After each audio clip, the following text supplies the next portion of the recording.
Hello, welcome to Tekon Talks. This is designed to 3D print. And so we are team Tekon 16277. Alright, so this is our agenda. So first we're starting with why to 3D print for FTC, commonly used 3D designing applications, steps to build a claw and bracket, tips for exporting on-chip documents, and tips in exporting drawings out. So this is why you 3D print for FTC. So first one with customization allows you to create parts tailored specifically to your robot design and needs, and also has unique mechanisms and standard parts that a normal robot cannot achieve. So now you have lightweight and space saving. It has lightweight components and also has optimized designs to fit in tight spaces.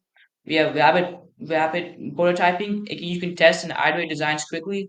Cost efficiency. You can save money by producing your own parts. So here's some of the apps that are commonly used. It's Onshape, SolidWorks, and Fusion 360. Onshape is a built-in standard hardware parts and it links from FTC vendors. In SolidWorks, it creates more complex geometries using additive methods and it also quickly builds prototypes and speeds up your design process. Fusion 360 integrates 3D CAD, CAM, and CAE into one tool. So here's some steps to build a claw using Onshape. So first you start a 2D sketch and then you draw a rectangle for the claw base. So then you use the extrude function to make the rectangle 1 centimeter thick. I guess next you sketch circles where it's needed, then use extrude cut to clean and make precise holes. Then you save the claw as a component and copy and paste it into assemblies for quick reuse. Then you sketch and extrude a mount on the claw, ensuring it aligns with your design. Then you use a hole or a circular pattern tools to create four evenly spaced screw holes, and you adjust their size to fit your screws perfectly. So here are the steps to build a bracket. First, you accurately measure the screw dimensions for the Gobilda or Tetrix to ensure it's properly fitted. Second, you sketch a 7 by 7 grid with 2 mm spacing for consistent alignment. Third, you use the extrude cut tool to drill precise and even spaced holes. Fourth, you sketch a rectangle or a custom shape on the bottom to match the servo dimensions. You use the extrude cut to leave a clean and precise cut. Fifth, you sketch the necessary dimensions for the hub and the axle.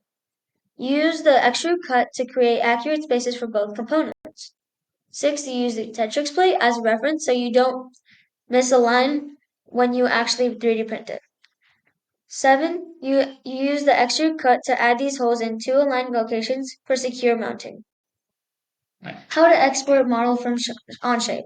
First, you select Export, which is from the context menu. Second, you configure the export settings, which is Format Units, Options, and then Name.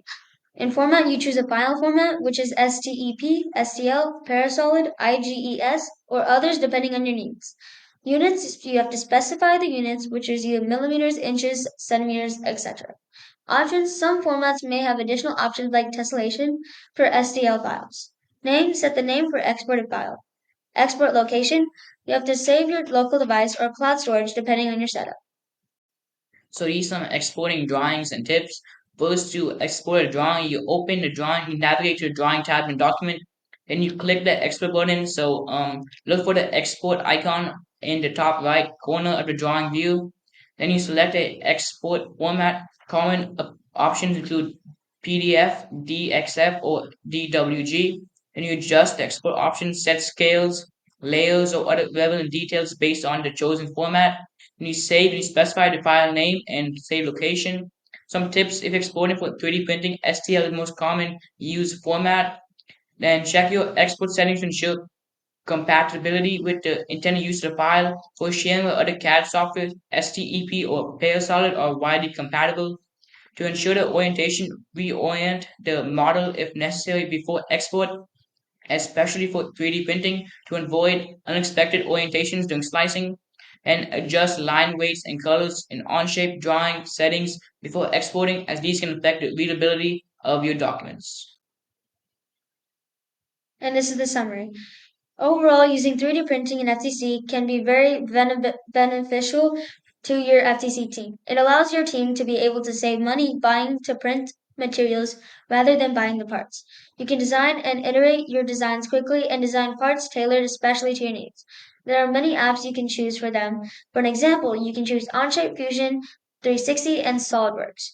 All of these apps are computer aided and provide countless benefits to the user to make 3D designing faster and more efficiently. You can use many tools to your needs, such as the Sketch feature and Extrude, to make many parts with basic knowledge of 3D designs. Some tips for exporting the documents are clicking the export feature and saving it into a file, then setting a name and saving it to use later when you do 3D printing. Thank you so much for joining us.